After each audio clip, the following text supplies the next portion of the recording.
बाजी ने मेरी बेटी को गाड़ी से उतारा और कहा, ये पकड़ो अपना गंद। वो सिर्फ रो रही थी और मुझे बता रही थी कि अम्मी बाजी ने दूसरे ही दिन से मुझे मारना शुरू कर दिया था। वो कहती थी सफाई ठीक से नहीं हुई, इसके छोटे छोटे हाथों की उंगलियां जगह जगह से टूटी हुई थी, इसके जिस्म पर हाथ लगाने से इसकी चीखें निकल जाती थी। और यहाँ तक इंकशाफात किए उसकी माँ ने हामिद मीर के शो में। उसने कहा कि 10 के 10 हाथों की उंगलियों के जो नाखून थे उनको उखाड़ दिया गया, ये जज की अहलिया की जानिब से। रात में हामिद मीर का शो देख रहा था और मैं सलाम पेश करता हूँ हामिद मीर को भी। वो जैसे भी सहाफ़ी हैं, लेकिन उन्होंने रात तीनों, 2 सियासतदान और एक वकील की मौजूदगी में तीनों को शर्फ दिलाने की कोशिश की और ख़ुद भी कहा, मुझे तो बहुत ज़्यादा शर्म आ रही है ये अल्फाज सुन के, उसकी माँ की जो है ललकार सुन के।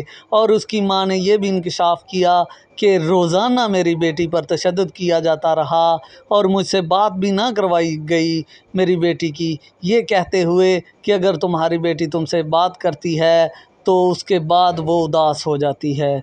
और इसके अलावा उसकी माँ ने इंकशाफात किए कि जज की जानिब से मुझे मुलाकात में ये कहा गया कि कंप्रोमाइज़ कर लो, तुम्हें कहीं से इंसाफ नहीं मिलेगा, तुम गरीब हो। और जज ने कहा कि इंसाफ तुम्हें कैसे मिल सकता है, क्योंकि मैं तो ख़ुद जज हूँ।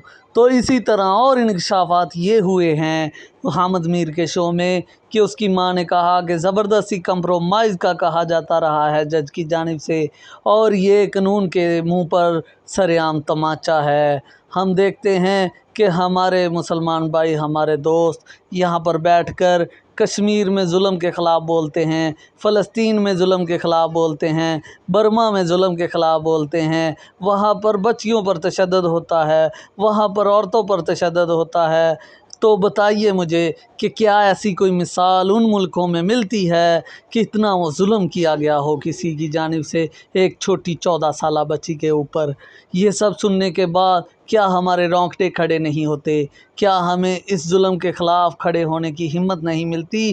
क्या हमारा जो ज़मीर है वो जागता नहीं है? हामिद मीर ने तीनों को कहा कि क्या आप लोगों को शर्म आ रही है? मुझे तो बहुत आ रही है। और उस शो के दौरान हामिद मीर की आंखों में आंसू भी देखे गए। क्या आपकी आंखों से आंसू टपक रहे हैं? क्या आप इसके ख़िलाफ़ आवाज़ उठा रहे हैं? क्या आपने किसी प्लेटफार्म पर इस पर बात की है? बिल्कुल नहीं की होगी। तो अगर इंसाफ उस बच्ची को हम नहीं दिला सकते तो क्या कश्मीरियों को आज़ादी दिलवा सकते हैं? क्या फ़लस्तीन के आज़ादी जो है वो मिल सकती है? बिल्कुल नहीं मिल सकती। हमें जागने